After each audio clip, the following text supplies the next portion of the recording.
Unknowingly signing as surety and guarantor.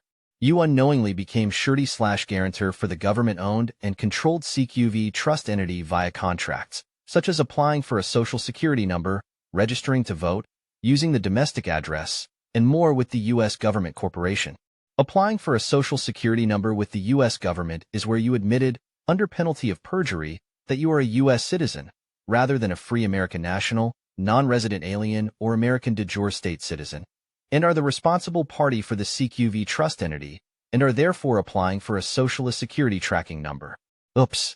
Only fictitious entities acting in commerce, federal employees or officials on federal land, Washington, D.C., Guam, Puerto Rico, etc., are required to have tax ID numbers in the de facto U.S. government's jurisdiction.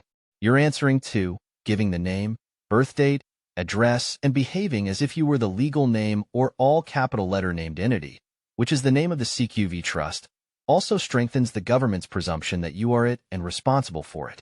Sending and receiving mail using the government territorial state abbreviations and zip codes also cemented you to their territorial jurisdiction. You then further solidified you are in fact the CQV Trust entity by applying for a driver license, using the CQV Trust's all capital letter name. Free men and women may travel anywhere without licenses. Only slaves, or those acting in commerce on the roads, are required to obtain licenses. You then crystallize the fact you are the CQV Trust entity and responsible for it even further by signing any government form, applying for any type of license or permit, paying any tickets, or government fees of any kind. Then for the real whopper, you signed under penalty of perjury that you are that entity living on federal land and are a federal employee when you filed your first and every single income tax. Checkmate.